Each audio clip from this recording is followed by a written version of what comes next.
Good evening and welcome to the WDSU News Hot Seat. I'm Norman Robinson. You know, most everyone wants to have a voice in the future of their community, but often that's easier said than done. Currently here in New Orleans, there's a big push to establish a citizen participation program that everyone can agree on. I'm now joined by Keith Twitchell, President of Committee for a Better New Orleans, and Timolynn, the Executive Director of the Neighborhoods Partnership Network. Thank you both for being here.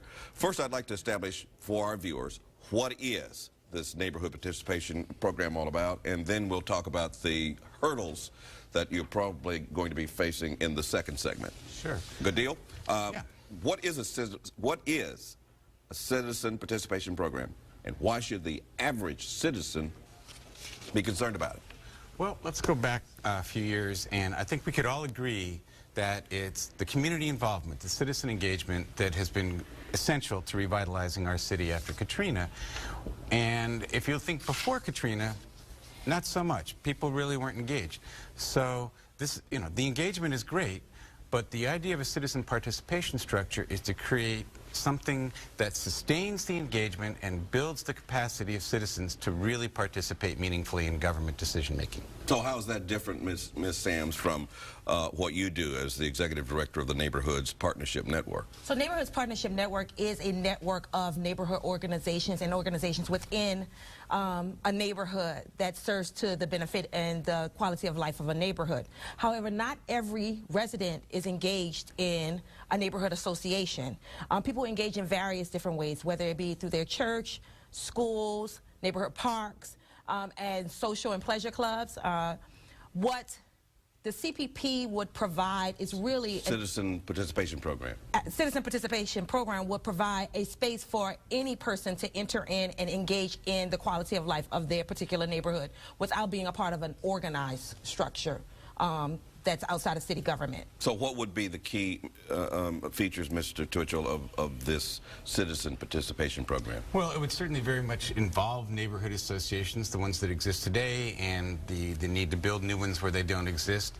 But as Timolynn was saying, it offers many other venues for people to participate, and the idea is that through this structure, residents can get information about both public and private sector projects, policies, decisions that are going to be made that are going to impact their life. They'll get that information at the beginning of the decision-making process. They'll have a structure where they can come together with other residents to discuss the implications of what's being proposed, and then they can provide meaningful input back to city government before decisions are made. I think more importantly, it is a clear and transparent process that starts from beginning to end with the residents in mind. It's not an afterthought. It is an accountable system where residents are part of the process versus I think you need to go and talk to the residents after the fact, once the decisions have already started rolling. So what we're talking about is reversing a trend in the past where government has led the way.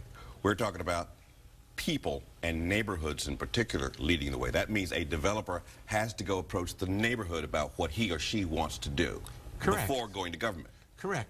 And it's also good for business because, if we think that most business projects are basically good and maybe need to have some conversations with the neighborhoods, if you go to the neighborhood first, then everybody gets on the same page, and as the project goes through the city approval processes, there's all kinds of support for it instead of fighting it every step of the way. A lot of times people fight a good project simply because they've never been told what's really going on.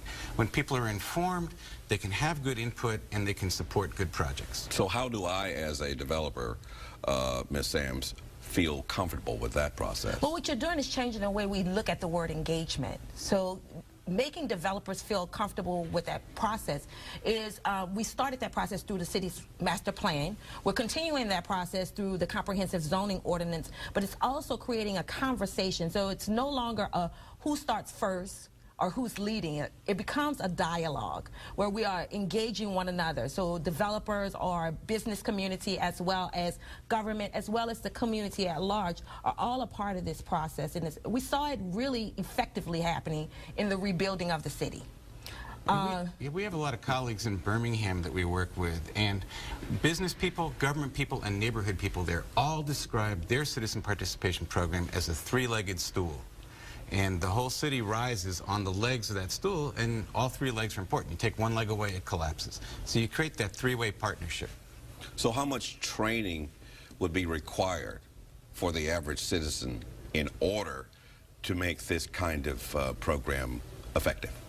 Well, that's my favorite conversation, because building resident capacity is crucially important to be involved in any kind of civic process. And I look at it as skills, knowledge, and disposition.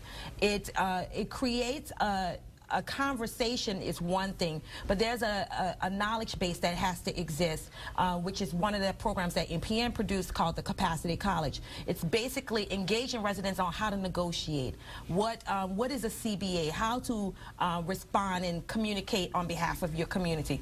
Those are just some of the things, and it could be something as simple as that or more advanced.